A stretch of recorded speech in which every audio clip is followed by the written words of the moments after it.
Bonjour, nouvellement. C'est en réalité la deuxième fois que je vais enregistrer cette vidéo, mais vous ne le savez pas, pour vous c'est la première fois, parce qu'il y avait un problème de format et de titre qui ne passait pas, qui était coupé.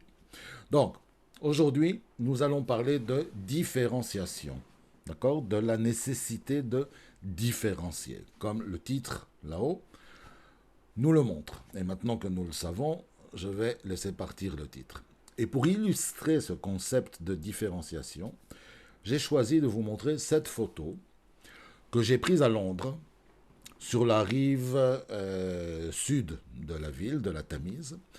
Et en réalité, que voit-on ici, à part un chaos et une totale confusion? Ce que l'on voit, en réalité, je me trouve en face d'une sorte de restaurant de rue, c'est-à-dire il y a une rue et les gens sont en train de manger dans la rue. Mais entre moi et la rue, il y a une vitre. Et cette vitre va montrer en réalité le reflet de ce qui se trouve derrière moi. Donc une autre scène de rue avec des maisons. Et tout cela va être mélangé et déformé parce que la vitre n'est pas très droite non plus.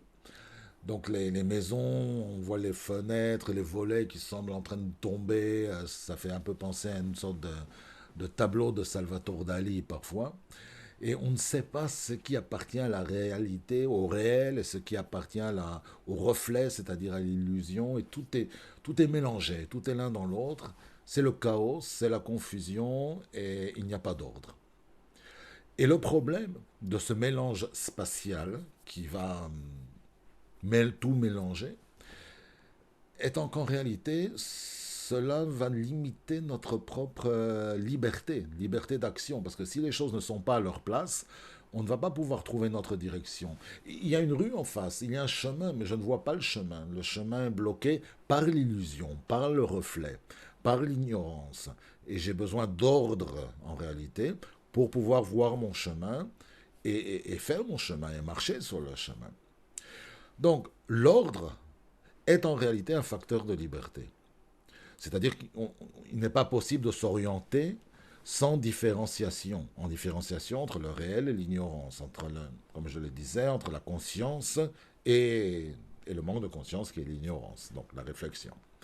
Nous avons besoin de trouver nos repères, nous avons besoin d'outils mentaux, d'outils intérieurs. Nous avons besoin d'ordre pour pouvoir agir sur les circonstances de notre vie, c'est-à-dire agir. Peut-être qu'on nous ne sommes pas capables de changer toutes les circonstances de notre vie, mais d'au moins de les reconnaître, de nous y adapter quand cela est possible. Sans ordre, dans l'ignorance et dans la confusion, ce n'est pas possible. On ne fera que subir. Et subir n'est pas être libre, n'est pas être maître de son destin. Il y a également différents plans d'ordre, c'est-à-dire il y a l'ordre physique, comme on peut le voir sur la photo, où il faut mettre chaque chose à sa place, les maisons derrière parce qu'elles appartiennent au reflet, les gens devant parce qu'ils appartiennent au restaurant de rue, et qu'on dégagera le chemin, visible dans le plan physique. Mais il y a également un peu plus haut un plan psychologique, où il nous faut également mettre en ordre nos priorités et différencier entre nos désirs, par exemple, nos désirs d'une part, et nos devoirs d'autre part.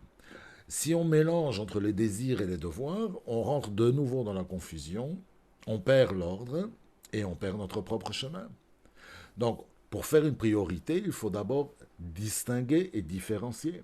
Et si on monte encore un plan au-delà du psychologique, on arrive à un plan que l'on pourrait qualifier de morale ou d'éthique.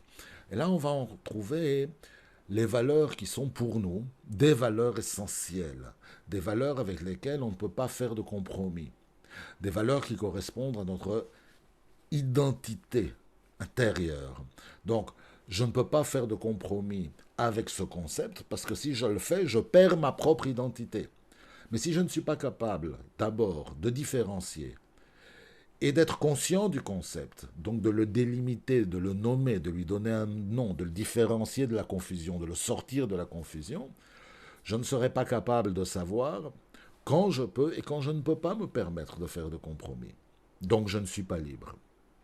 En réalité, pour échapper à la confusion, il nous faut différencier, distinguer et différencier.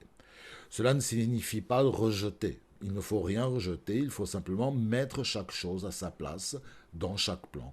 Ordonner, c'est différencier. Différencier entre le réel et l'illusion, entre la conscience et l'ignorance.